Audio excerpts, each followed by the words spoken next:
یہ کہانی میرے بھائی کی ہے۔ میرا بھائی کا نام اسد ہے۔ ایک دن کیا ہوا کہ سردیوں کا موسم تھا۔ راتیں بہت سرد اور طویل تھی جبکہ دن چھوٹے ہوتے تھے۔ اسد کا معمول تھا کہ رات دیر تک باہر رہتا اور دوستوں کے ساتھ کرکٹ کھیلتا۔ ابو نے بہت سمجھایا لیکن وہ بات نہیں مانتا تھا۔ ایک بار تو اسد نے گھر آنے میں بہت دیر کر دی۔ ہم سب پریشان تھے۔ رات کے 2 بج چکے تھے لیکن اسد کا کوئی پتہ نہیں تھا۔ ابو نے باہر جا کے اسے ڈھونڈا مگر وہ اپنی بیماری اور اس کی وجہ سے زیادہ دور تک نہ جا سکے۔ بس آس پاس کی گلیوں میں سے ڈھونڈا اور گراؤنڈ میں دیکھا جہاں وہ اپنے دوستوں کے ساتھ کرکٹ کھیلتا تھا لیکن اسد وہاں کہیں موجود نہیں تھا۔ ابو تھک گئے اور گھر لوٹ آئے۔ رات کے 3 بج چکے تھے لیکن اسد نہ آیا۔ امی بہت پریشان تھی۔ ہم میں سے کسی کو بھی نیند نہیں آ رہی تھی۔ ہم پوری رات جاگتے رہے اور اسد کا انتظار کرتے رہے۔ سب پریشانی کے عالم میں تھے۔ اتنے میں فجر کی اذانیں سنائی دینے لگی۔ ابھی اذانیں ختم ہی ہوئی تھیں کہ دروازے پر دستک ہوئی۔ دروازہ اتنی زور سے کھٹک رہا تھا کہ جیسے ابھی ٹوٹ جائے گا۔ ابو نے فوراً سے دروازہ کھولا تو سامنے اسد کھڑا تھا لیکن اس کی حالت دیکھ کر ہم سب ڈر گئے۔ ہم سب پریشان تھے۔ دوستوں، ہماری یہ کہانی آپ کو کیسی لگ رہی ہے؟ بہت دلچسپ کہانی ہے نا؟ تو پھر ہمارا ساتھ دیجیے اور ہمیں سبسکرائب کیجیے اور لائک کیجیے۔ اسد کی آنکھوں میں بہت زیادہ خوف تھا۔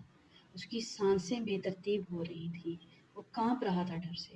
امی بھاگ کے اسد کی طرف آئیں، اسے سامنے پڑی چارپائی پر بٹھایا اور مجھے پانی لینے بھیجا۔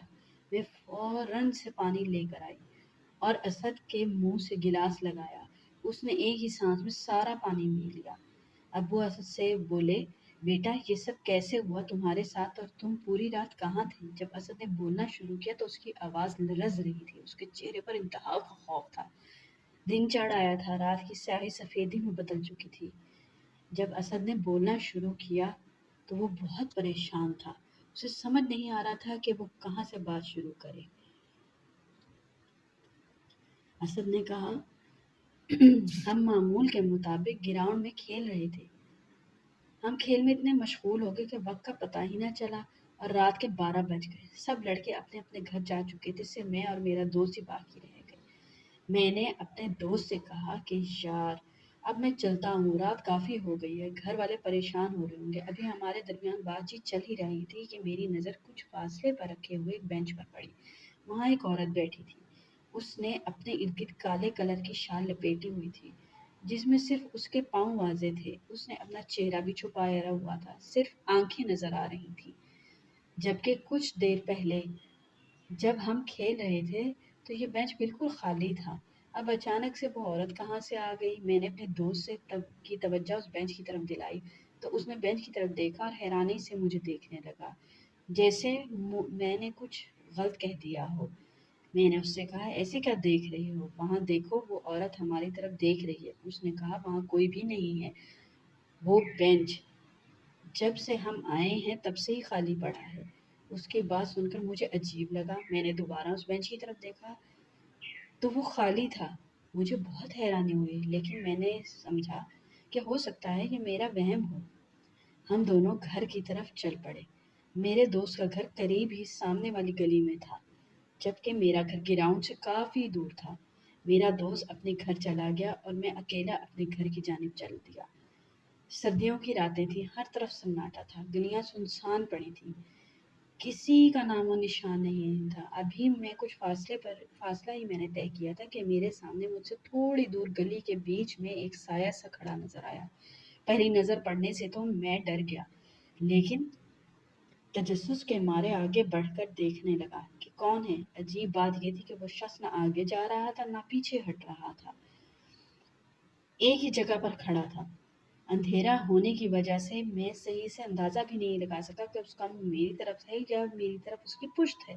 میں جیسے ہی اس کے نزدیک پہنچا میری آنکھیں خوف سے پھیل گئیں اور قدم وہیں جم گئے۔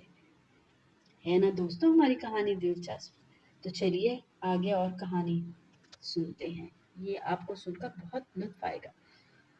ہاں تو دوستوں، میں جیسے ہی اس کے نزدیک پہنچا میری آنکھیں خوف سے پھیل گئی اور قدم وہی جم گئے۔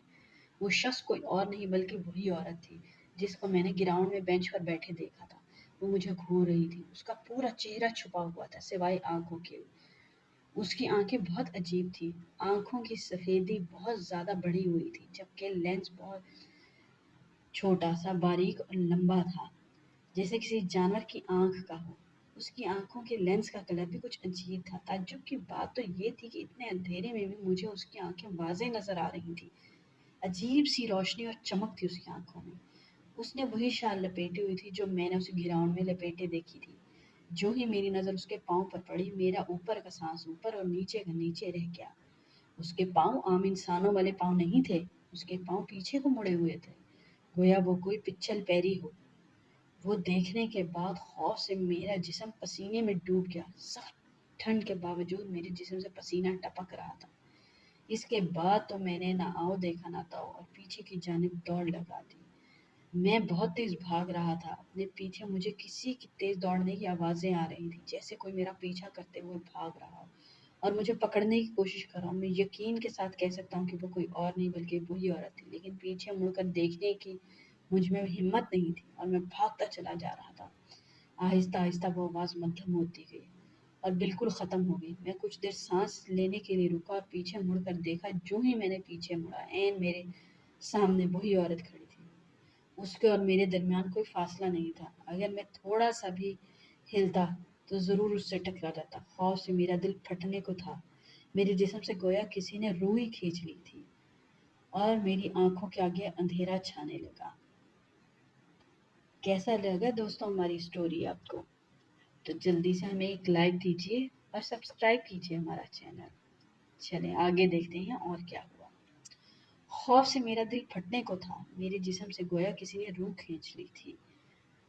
جب میں نے کوئی راہ فرار نہ پائی تو میرے اندر سے کسی نے آواز دی، اپنے رب کو یاد کرو، کچھ آیتیں پڑھو۔ پھر میں نے پڑھنا شروع کی، آیت الکرسی، کچھ صورتیں، کچھ آیات، جو کچھ مجھے یاد تھا میں نے پڑھنا شروع کیا اور میں اندھا دھند دوڑ لگا دی۔ مجھے کوئی ہوش نہیں تھا۔ اچانک میرا پاؤں کسی چیز سے ٹکرایا اور میں منہ کے بل نیچے جا گرا۔ میرا سر کسی پتھر سے ٹکرایا اور پیشانی سے خون نکل کر میرے کپڑوں میں جذب ہونے لگا۔ بھاگنے کے دوران مجھے پتہ ہی نہ چل سکا کہ میں بھاگتے بھاگتے اپنے گھر سے بہت دور نکل آیا ہوں۔ میں نے پیچھے مڑ کر دیکھا، اب وہ عورت میرے پیچھے نہیں تھی۔ میں آس پاس دیکھنے لگا کہ شاید کوئی ہو جس سے میں مدد کا کہہ سکوں۔ تبھی میری نظر سامنے ایک مسجد پر پڑی۔ مسجد کو دیکھتے ہی مجھے اپنے اندر سکون سا اترتا محسوس ہوا۔ مسجد میرے رب کا گھر تھا اور مسجد ایسی جگہ ہے جہاں ہر انسان کو امان حاصل ہو جاتی ہے۔ میں مسجد کی جانب چل پڑا، لیکن مسجد کے دروازے پر تالا لگا ہوا تھا۔ میں دروازے کے قریب دیوار سے ٹیک لگا کر نیچے بیٹھ گیا۔ کافی دیر تک میں وہیں بیٹھا رہا۔ پھر مجھے گھر کا خیال ستانے لگا۔ میں پریشان ہو گیا کہ گھر والے پریشان ہو رہے ہوں گے۔ میں ہمت کر کے اٹھا اور گھر کی طرف چل پڑا، لیکن ابھی بھی میرا خوف سے برا حال تھا۔ مجھے ڈر لگ رہا تھا کہیں وہ عورت میرے پیچھے نہ ہو۔ خوف تو انسان کی فطرت میں شامل ہے، چاہے کوئی کتنا ہی دلیر کیوں نہ ہو۔ اگر اس کے ساتھ رات کے اس پہر یہ واقعہ ہو جائے تو وہ خوف زدہ ہوگا۔ لیکن اللہ تعالیٰ کا کرم یہ ہوا کہ وہ عورت مجھے رستے میں کہیں بھی نظر نہ آئی اور میں اللہ کا نام لیتا ہوا گھر پہنچ گیا۔ کیسی لگی دوستوں آپ کو ہماری یہ کہانی؟ یقیناً بہت اچھی لگی ہوگی۔ تو ملتے ہیں اگلی کہانی میں۔ اللہ حافظ۔